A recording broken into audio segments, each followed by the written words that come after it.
Hey, everybody. I'm Chad Eckert, and that's Joe Idone over there. And this is the Preferred Lines podcast, broadcasting live each and every Monday evening. Follow us on Twitter at Preferred Lines. Join us in the conversation and also the correcting of the beers. Cheers. Every Monday. It's fun. Cheers, Joe. It's a major week, baby. Kiowa, I've been looking forward to this for a long time. One of my favorite areas, venues. Should be very fun. I'm excited about it. And let's talk about that quick, Joe. You had been there with your family. Tell us about that. Well, it's just like a popular little spot that we like to go to. We just not necessarily Kiowa, but that area, Charleston area. We went there in December, brought the whole family down. Rented a big house there. My wife went there before that. So it's like that perfect distance right now with two kids where you don't have to worry about the plane and the checking the luggage and the stroller and the car seat. You just kind of hop in the car in the morning and go. And it's a nice little reprieve from South Florida. Very different lifestyle up there. We love it. So you broke down the course on your blog. You're a blogger now? Yeah. First ever time I've written an article. Yeah, I went for a little shock factor there, dropping an F-bomb in word number 2 of the entire piece. So hope you guys enjoyed that. I started out. Where do we find it? Tell us how to find this. So just go to my Twitter page, and it's probably like the second or third tweet down. I did a little course preview, a little event preview, gave a couple of picks away. I saved some more for the show, obviously. But yeah, started out as just kind of my own notes. And I'm like, you know what, let me just kind of put this into written form and see if anybody likes it. Cool. I liked it. I read it. It was cool. I'm excited to talk to you about the names that you put on that list of names. But before we get to those names, let's talk about our friends at the Jock Market. That's a website. Well, it's an app that you can use, and you can make money buying the shares of an athlete. It's kind of fun. It's like, we're out there buying Dogecoin. We're out there buying Top Shots. You could buy athletes. You could buy actual athletes, and you're given money on their performance. Yeah. So you might be out there spending $1,000 on a box of Upper Deck artifacts when you could just be dumping it into the Jock Market, right? So last week, I had a good week, my man. Did you see me in the leaderboard? I finished 6th on the leaderboard. Sammy Burns. All due to slamming Sammy Burns. 28 shares of Sam Burns. I paid $7.60 for. They each paid out $20 a share. So had a handsome little return on Sammy Burns. A couple other guys, Bramlett, I had some shares of, Lebiota, Leishman. So it was a good week for me. A ton of fun weeks like that. Was able to build a little bankroll so I can dump it all back into the market this week for the PGA Championship. Absolutely. It's fun. And it's something we do each Wednesday evening. That's how it works. Okay. So you can buy the golfers up till a certain point in time as an IPO. So on Wednesday at about 8 Eastern, you start bidding on these guys. Okay. And then as this IPO closes at 9 Eastern, then you are done. You have your allocated shares. And after that, then you trade with everybody that's on that app. So it's fun. And before the IPO closes, you can break it down with Joe and Rick Run Good on the Rick Run Good YouTube channel. And that's every week, every Wednesday, the Power Hour. Hell yeah. So go do that Wednesday afternoon. Now, Joe, let's get right into the betting board for this major. This is going to be the greatest ever. Let's go. Let's check it out. And at the tippity tip top, it's Rory McIlroy. Good one. Did you practice that one before we went live in the mirror? I've been working on it. Hey, I did a first look pod last night, and I was able to roar it up.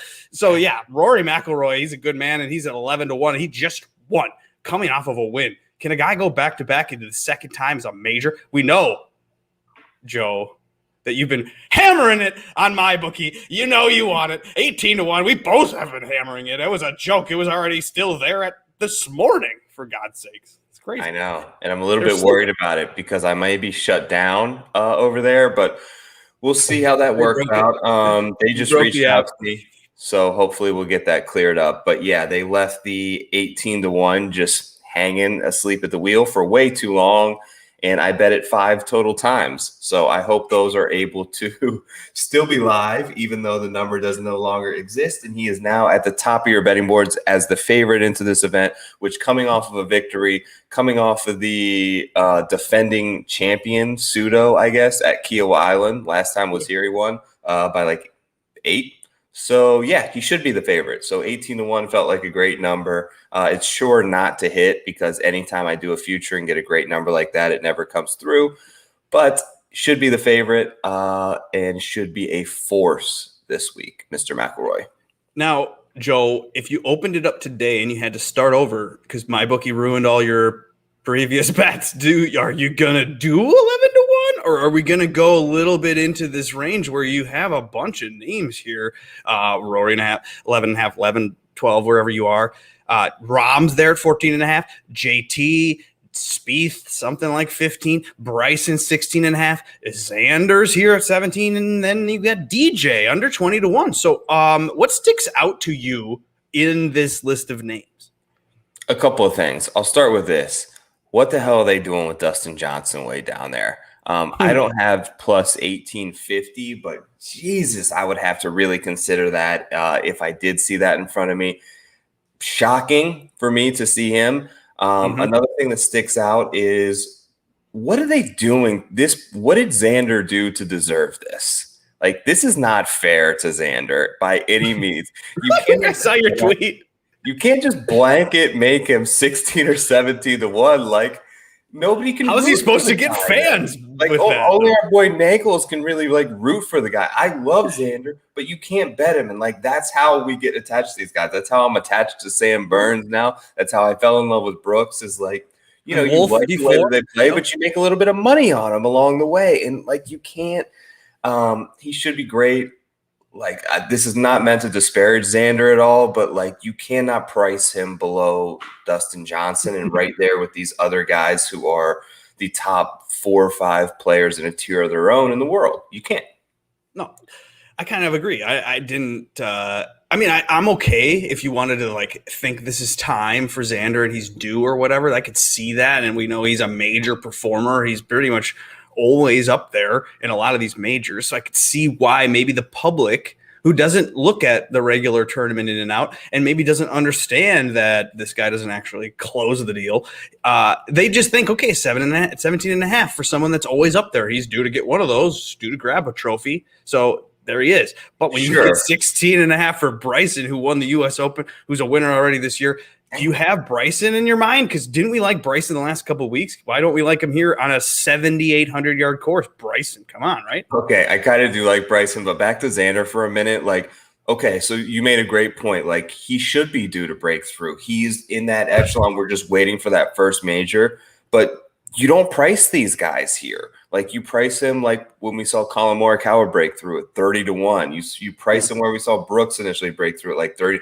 Like, that's the number, 25 to 35-1, where you price guys like this. It's a shame that they keep doing this to this guy. He does not deserve it. He really tries not to draw too much attention to himself, and I like that about Xander, but it's crazy that the books have this much respect to him. Back to Bryson for a minute. I think he's going to be very popular. People are going to look at the total yardage and they're going to say Bryson, right? I just don't know. There's a couple of things. The fairways are relatively narrow, and you start to get offline here, and you can really get yourself into trouble. And a lot of the times I mentioned it's the luck of the draw, because you can be fine in the waist bunker area, which they're treating everything as through the green this week, which is kind of interesting. So you can ground your club, you can move rocks, you can take practice swings. It's going to be weird seeing sand. Patrick Reed is going to love it. Let's go. But so anyways, you can get a fine lie like that, or you can get these squirrely little knobs of gnarly grass and dunes that are kind of built in around here. And that's just where I worry about him a little bit getting offline. I don't think that he can just bomb and hope that it's in the rough, a la Wingfoot. There's a lot more trouble out there lurking. And 2, the wind, right? The wind is one of those things that for someone who computes every little piece of the golf swing and the golf shot in terms of, I hit that 118 ball speed with 6,700 RPM spin, that should go exactly 186.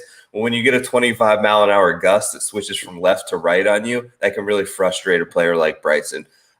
Could he go out and win? Of course. It wouldn't surprise me one bit, but I would lean towards some of the other guys at the top. Are we going to do it? Are we both on him? Dude, like my house. I'm trying to not reveal the house bet, but at the same time, I do want to reveal. It's Jordan Spieth. Oh my God, let's go. Put in the house on Jordan Spieth. I'm sorry. If you're here watching, you're going to be ruined on Wednesday. When I do my house tweet, I do it every week. I put a house on somebody. I put a house. But Joe, this week, I'm straight up putting a plantation size home on this man. It is not your $15 fake house bet. This is not a Happy Meal. Everybody, this is a steak and potato. Let's go. I've got a real bet on this Jordan Spieth guy because hello, why? Why not is the answer. My gut is telling me it is time for him to complete this Grand Slam. And you're feeling it too? I'm definitely feeling it. Look, pretty much every metric that you run in terms of consistency throughout all parts of the game, I could never imagine saying this 6 months ago, but Jordan Spieth is head and shoulders above the rest of the top of the field right now. Ball striking, approach, scrambling, off the tee, like driving accuracy to some degree. And we obviously know about the putting. Some people, I think, they don't consider Jordan a bomber, and they may write him off this week because of that. But he has played some giant ballparks, like long ass courses. Whistling Straits, he finished second. PGA Championship at Bethpage, which I believe was the longest at the time, he finished third. And this was when he was playing like shit. Chambers Bay was ridiculously long, also past Palom Greens along the ocean. He won that event. Royal Birkdale, I believe, which was the Open Championship that he won, wasn't this long on yardage-wise, but it played really long. Like, if you remember that event, there was a lot of driver 4-irons into those par 5s, the way the wind played right off the ocean, also past Palom Greens. Look, everything I think sets up great for Jordan. This will complete the major Grand Slam this week for him if you want another narrative to go along with it. I haven't bet him this year. In 2021, what better time than now? Let's go.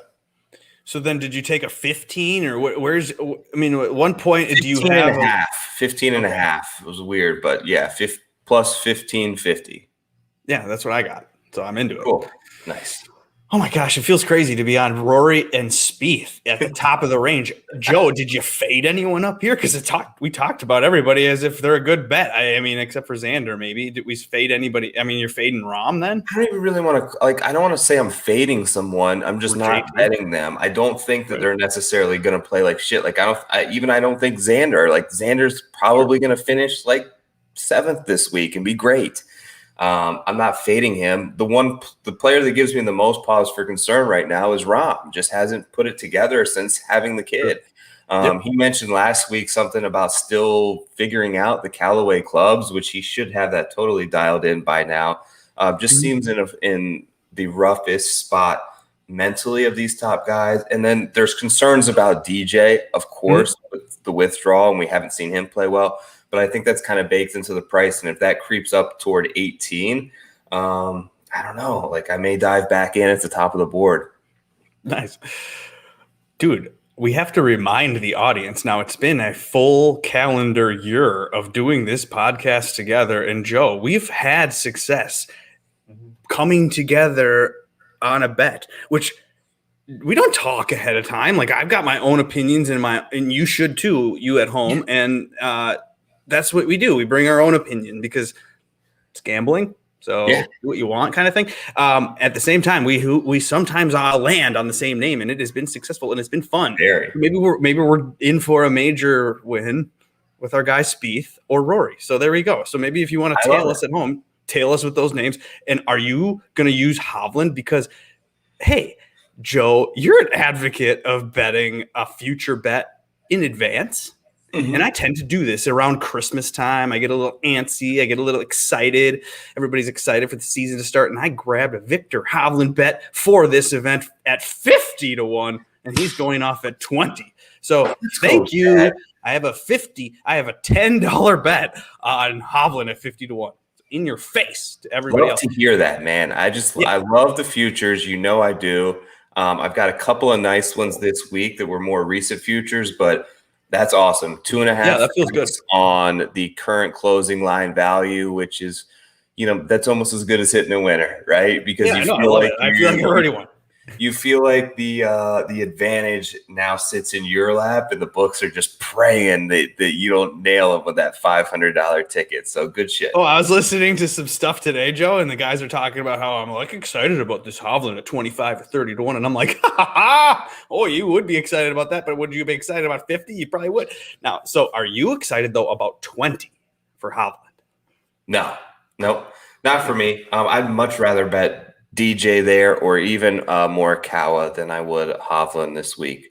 Okay, well then let's venture into the 30s where you find Daniel Berger, a guy that flamed at the leaderboard last week. You got Colin Morikawa, the defending champion. You got Hideki Matsuyama, the defending Masters guy. Patrick Reed here, A, B, PR maybe. And Scotty Scheffler also in the 30 to range, 35 to 1. How are we feeling about these names? Because I know Daniel Berger is somebody that if you want to ride hot form, he's hot. Okay, so how am I feeling about these guys? I'm kind of willing. Like the only one that I really have a ton of interest in is Reed. The only thing that's concerning me about Reed is the last time I saw him out was it Wells Fargo? Yeah.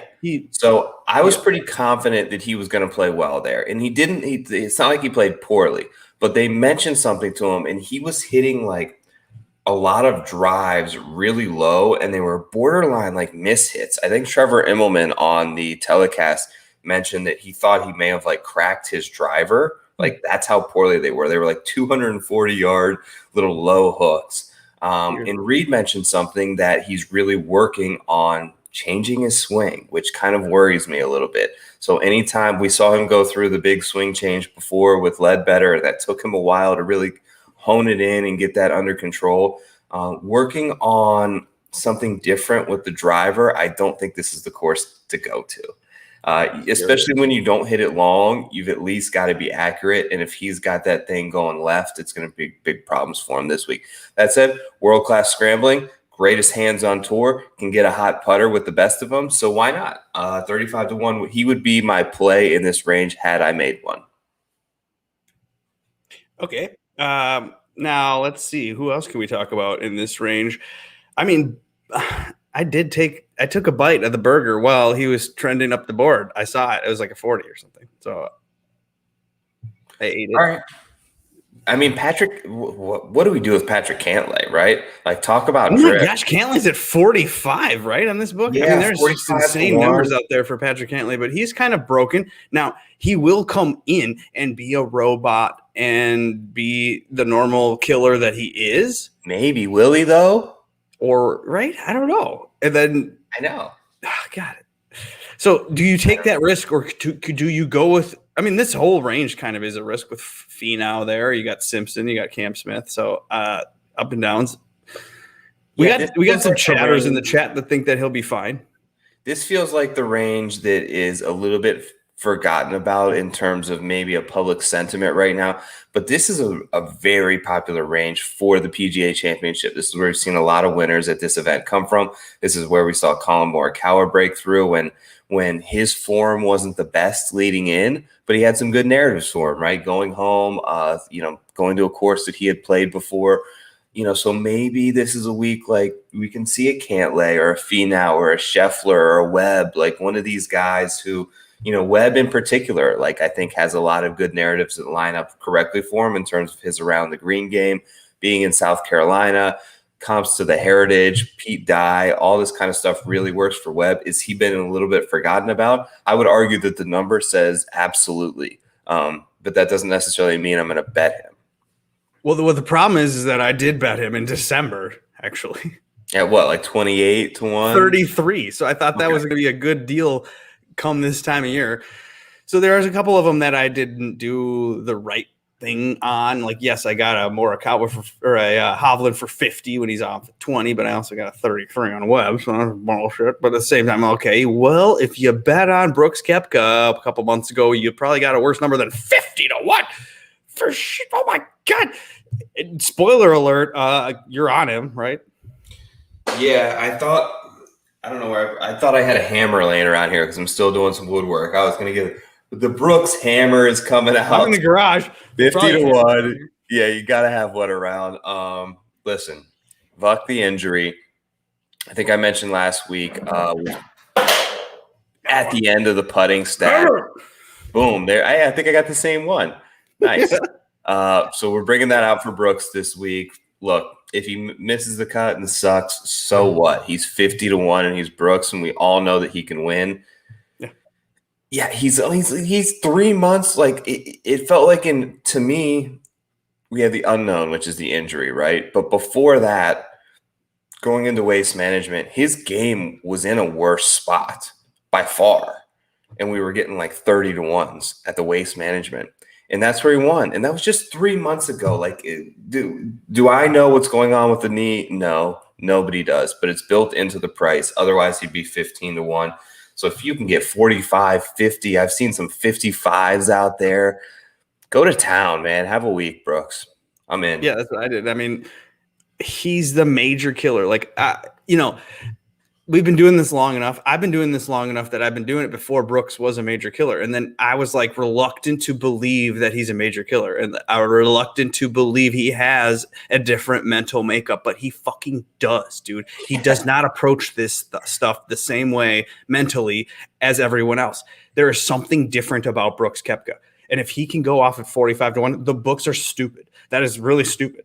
Not only because he may not win, okay, sure, but when it comes down to Sunday afternoon and you have a 50 to 1 ticket and you put $20 on, you can use that potential money to put it on the guy that's next to him and the leaderboard or whatever. So, again, I think that plays in with some guys. Like, if he's in there on Sunday, that's a guy I'm not hedging a bit on. Like, I'm confident he's going to pull through. Like, here's the thing with Brooks, and I said this at Augusta. The front 9 on Thursday is going to be very, very important for him, more than I think any other player. Like, he just barely treaded water at Augusta, and it was almost like he played pretty well in the front 9, but he had 10, 12, 15 feet for birdie, and none of them dropped, and he made the turn at even par, and then things, started going downhill, and he fell behind. And that's when you're dealing with a nagging injury.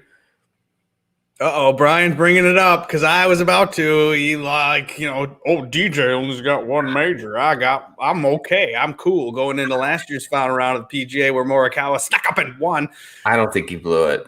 I mean, you can't say he blew it. Like, if it's golf. Like, guys should come out and win. Like, I don't think that he didn't play well. But if he was a guy, if he was Finau, or if he was Xander, or a guy that continuously blows leads, then I'm saying, yeah, there's something to it. I just think he didn't play well. He was also injured then too, so we'll see. But the two of the biggest comps that I put on this place are Bethpage, and then the other one that I heard Pat Mayo bring up that I thought was really good was Aaron Hills. Like, Aaron Hills, they thought, let's just make it 1,000,000 yards, and the Bombers are going to go out here, and Brooks ended up destroying the place. So, yeah, we'll see. 50 to 1. I'll gamble that any day of the week in a major with Brooks. Exactly same. So I put it. I mean, we might have a similar card this week. This is kind of fun. Now, I do have a bet on Abraham Answer because I think he's kind of due to play well. He's played well coming in. He has the most strokes gained over his last 6 measured events, according to FantasyNational.com. Do you have any interest in Answer, or is this now the Hideki range at the Masters where, yes, okay, oh, hey, this guy won the PGA Championship off at 55 to 1. And then you're like, oh, yeah, well, that kind of makes sense because you got Casey, Hatton, Louis, Zalatoris, and these names here. What are you doing with this range? Are we going to Zalatoris? I want to. No, didn't go to Zalatoris. I took a couple of just slightly lower down the board. I went with 2 English lads, in Terrell Hatton and Matt Fitzpatrick. So my local guy, I don't know what they are in here, but he gave me some pretty good numbers on them. So Hatton is 67-1 and Fitz is 68-1. I took both of them. I think that one of them is going to be in the mix. From what I saw of 2012, these European Tour type players seem to go along pretty well here. I think that Hatton is still a top 10 player in the world, and Fitz is trending in that direction. So if anyone's going to go well off the Euro Tour, English guys, I think that they have as good a chance as anyone. And then at 75-1, I took Joaquin Niemann. So those were my three guys. It kind of feels like long shot range, but probably just under that, right? No, it kind of is long shot range for a major. You need to be someone to win a major. But I think you can be Will Zalatoris and you can be this year's Morikawa and you can come in at 55-1 and you can win. And it's not going to shock anybody, really. Now, Morikawa did have the win at that thing, and we know he had a little more establishment prior to winning last year's PGA. Morikawa was a little more of a household name, maybe. But at the same time, you got Will Zalatoris finishing runner-up at the Masters. You got Will Zalatoris basically top 10ing every time he comes out. 55-1 seems kind of like scary to do. But at the same time, I feel like there's value there. This feels like a Morikawa where he does have irons that can get extremely hot fire and he can hit.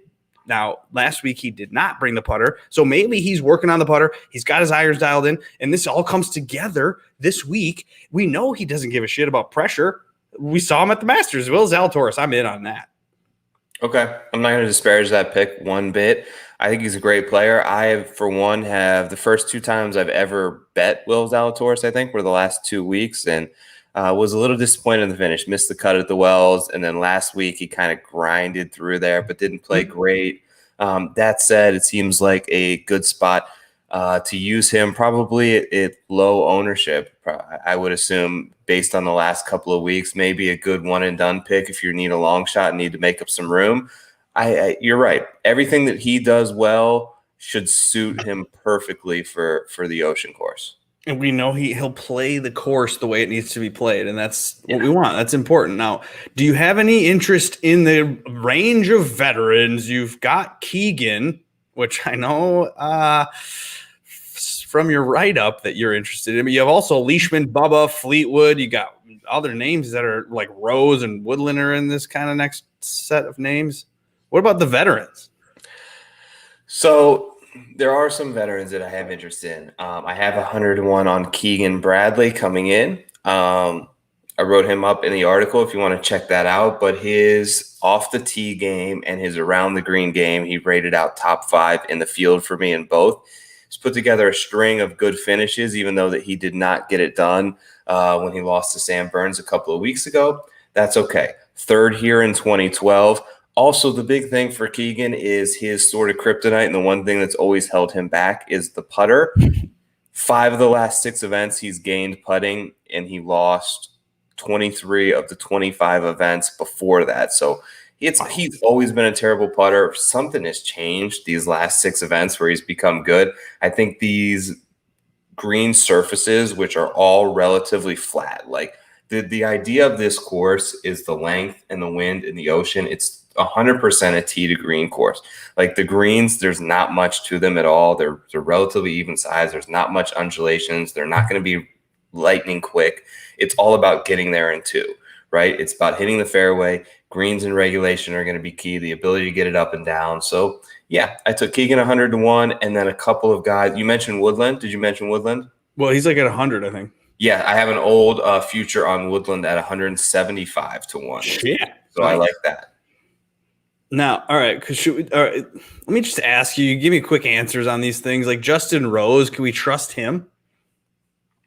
No, don't trust Rose. What about then Jason Day? Is this the guy to go to? No, man. I tried it a couple of times, and he's so bad right now I can't go back. I'd much rather go right below him to Sergio. Okay, so you'd take Sergio over Rose or Day. What about Charles, though? Charles playing great coming in. Do you want any Charles Schwartzel? It's a very good call. I think that there's other guys at 110, like Scott and Sergio, that I would rather have. But I think that Charles, this should have been something You could have not that you could have seen it coming, but you could have gotten probably like a 300-1 on Charles like 3 weeks ago. So Right. it's He's really not winning a major with that weird ass putter. the thing is nuts. I think it's nuts. Lee Westwood, can we get his first? Can he get a major? Come on, please. I don't think it's here. What about Stuart Sink? Are we ready to go with Bomber Sink? You make a good point there. Top 30 in driving distance on the PGA Tour at age 47, which is unbelievable to think about. I think he hits it like 306 off the tee, which is wild for a 47-year-old man. Just won in South Carolina, right? So yeah, I'm not gonna say you can't bet Sink. I see 150-1 if you want that. What about Charlie Hoffman? His iron play and his recent form is pretty hot, and he's 140-1. Charlie Hoffman.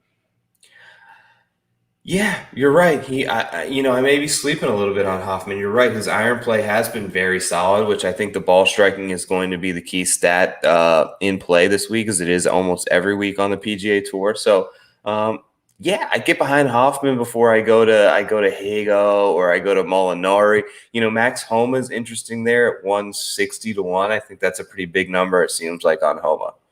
Do you know Homa has bones on his bag? I heard that. But is that all week? Oh, I don't know.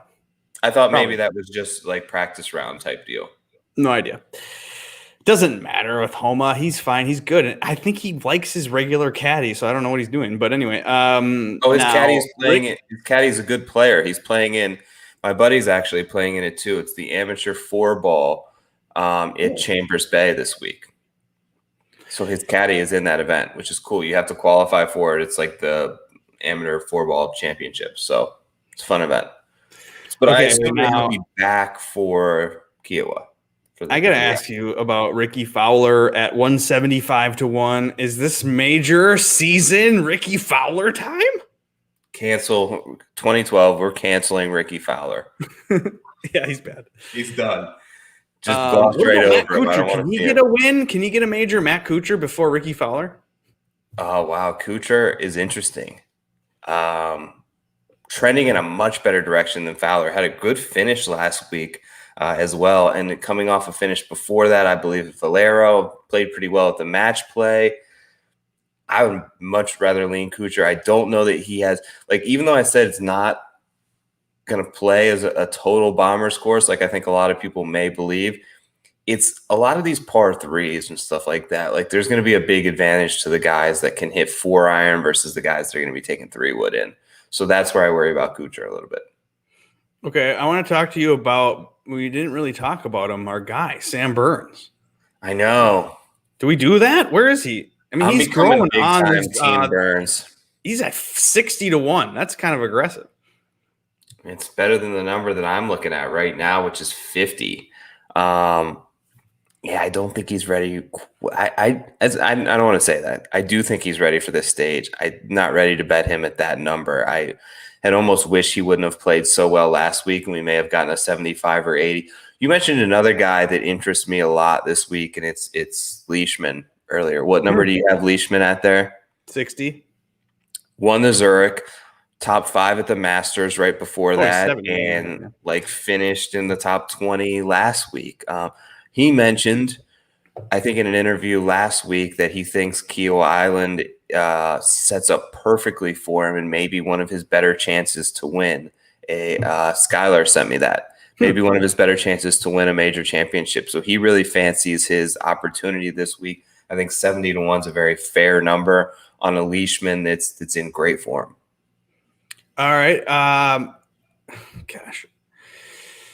What about Sung Jae Im? Why is he 90-1? He's just not scoring well. You look at stat models and he seems to pop, but he never seems to pop on the leaderboard, which is all that inevitably matters. So, yeah, I feel like he's kind of searching a little bit right now. All right, well, should we talk about the long shots, since we kind of covered everyone that's viable to actually bet to win the golf tournament potentially? Yeah, I don't have anyone super long. The other guy we didn't talk about is I do have a 125 on Matt Wallace. It's a couple of weeks old. Sure. He's kind of shot up the board too. European Tour narrative. Yeah, I still see him at 100 here on Bovada. He's 85 on this book. Okay, so yeah, so big week to shop things around, but I don't have anyone to answer your question like in the 200, 300, 400 range. I think you just kind of cross those guys off this week and move on. Now, Bobby McIntyre is 175 to 1, and he's a bomber sometimes. Can he feast on these par fives or not? Maybe. Should be a good setup for him. Victor Perez, Thomas Peters is there. These are guys that Champ. Yep. Champ here. Guys that can hit it a long way. Fratelli's picked up a ton of distance. He's 400 to 1. So I've kind of feel like I've made my card of long shots in old futures and those three guys over 100 to 1, and I feel like that's all I'm going to take. I can't talk you into Cameron Davis. No, you can't. Not in what this about Phil? He's not ready to break through without ever really contending and win a Wanamaker. Phil Mickelson could win? No, not here. He can.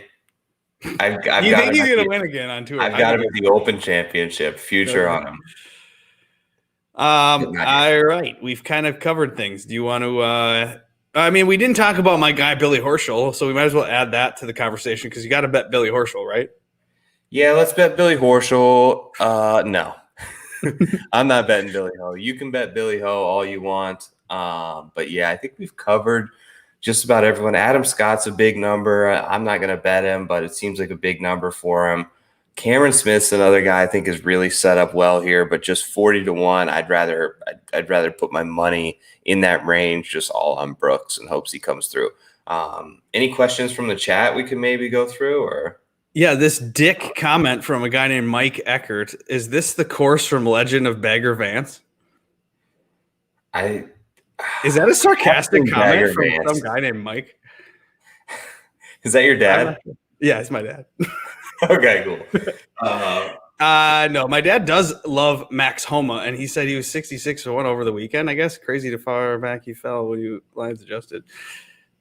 Yeah, I mean, that's what happened. So if you did bet things on Saturday or you bet things this past month, then you looked at it this morning. If you weren't looking at my bookie, none of these guys can win. What the hell? Yeah, well, probably not. You should bet the top of the board. Hello. Yeah, bet the top of the board unless you want to have fun with $5 or something down here.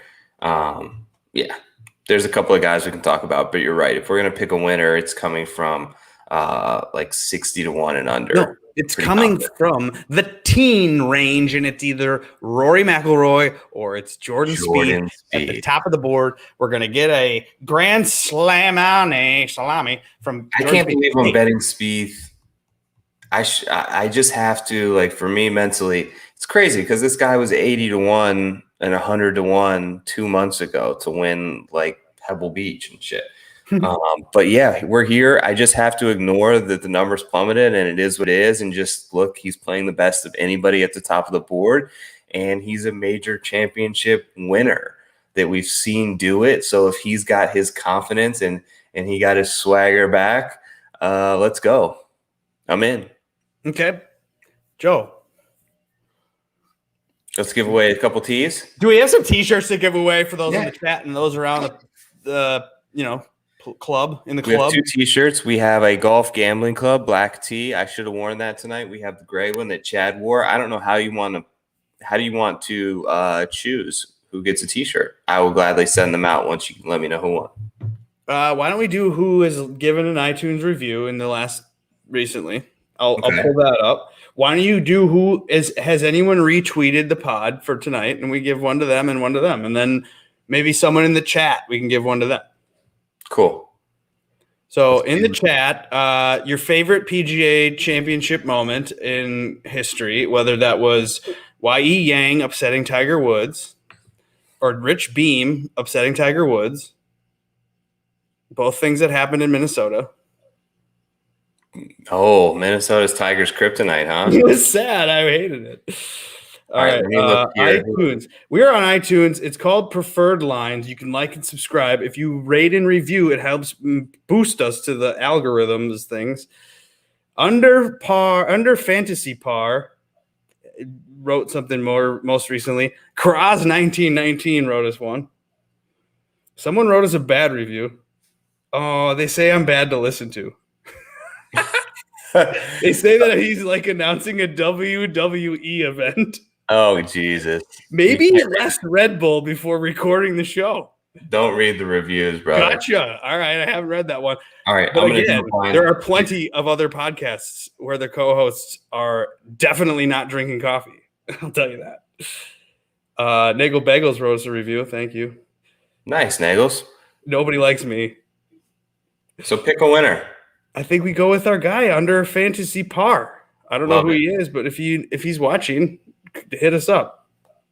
If you're watching, hit us up, DM me your address and size, and if you want gray or black, I'll send you a shirt. Let me go through the ones who retweeted the show tonight from the Preferred Lines account. Let me see who we got here. So I'm going to ask you, okay, pick a number 1 through 8. Well, 4. 4. Travis Function is the 4th person who retweeted. T_Funch. I hope you're here right now, dude. I'm going to send you a t-shirt too. Let me know your size and let me know if you want gray or black. Send me your address. I'll get you a shirt. Brian says he likes JT winning his first. Mike Eckert says what? Mark Brooks over Kenny Perry at Valhalla in 1996. That was his. I was 11, Dad. Got it.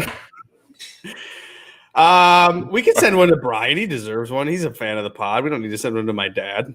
For sure. Brian, he is. JT winning his first. That was a good memory. That putt that was hanging on the edge that dropped. Big JT guy. Mark Brooks, the original Brooks. Now, what about this putting greens aren't difficult? Does that bump Morikawa and JT? Of course. Yeah, I think it does. Yeah. Good point. Yeah. Putting and it bumps Keegan, your guy. It helps Keegan, yeah. Morikawa, I think, is one to definitely look out for. He's in that striking range, like a cobra when he gets to 35-1. And it's just you don't see it coming, and then all of a sudden you're dead. He's got a trophy that he's almost dropping, like he did last year. Okay, so that's about all we got for the PGA Championship, though it is not over for our content. Eric and we do a fantasy golf pod on Tuesdays when it's a major or a big event. It's called The Names and the Reasons because that's what we do. We discuss the names and we give you some reasons to click them. And that's DraftKings related. That's tomorrow night, fantasy golf pod. Then, again, go back to Rick Rungood's YouTube page. See Joe there on Wednesday nights for the Power Hour. That's up leading to the IPO close for the Jock Market. Sign up for the Jock Market using the promo code PL10. There's probably a better promo code out there. Not gonna lie, it might be you might log in on Wednesday for the first time and you get a better promo code from Rick and Joe. But at the same time, do download the Jock Market. Is a fun app. You can Wednesday night join Joe and do that. So besides that, we need some better reviews on our iTunes. It's clear that I need to work on my voice. According to iTunes. So wait. I got to clear this up. Mike is not your dad? Oh, no. Oh, maybe God. Oh, my God. Mike Eckert is the name of my father. That is true. But this Mike Eckert, I was wondering how the fuck Mike Eckert was on YouTube at this time of night because Mike Eckert is old. And but I assumed, hey, but then again, your dad. That's hilarious. Why would Mike Eckert be watching this? My dad. But Mike Eckert, DFS on Twitter. I believe I even follow you. I'm not sure, but I think I do. And now that you say that, that's funny. Sorry. I thought you were my dad, but you're not. So maybe you should win a t-shirt too. Hell yeah. Why not? Right? Give him a shirt. All right, Mike, just for that, because that was my favorite comment of the night. I'm not your dad. What's funny is, though, you have a great last name, sir. You do have a great last name and friend of the show. Thanks, Mike. Send me a DM. Oh, we didn't talk about Louis Oosthuizen, and David wants to know about that. Should we talk about Louis? That? Nope, not betting him. No. Just don't bet Louis. Yeah, a couple of shares of DFS possibly because of his ownership, but depending on that. Now, again, I will talk every Wednesday morning about ownership presented by fansharesports.com. And if you want more than just your regular stuff, sign up for that site using the promo code Fantasy Golf Pod for 20% off. So there you go. You can get that. All right, guys. Oh, my God. This has been a fun time. We'll see you next week. No weeks off, baby. We'll see you next week. Enjoy Kiowa Island. Let's get a winner. Jordan Cheers. Spieth or Rory McIlroy.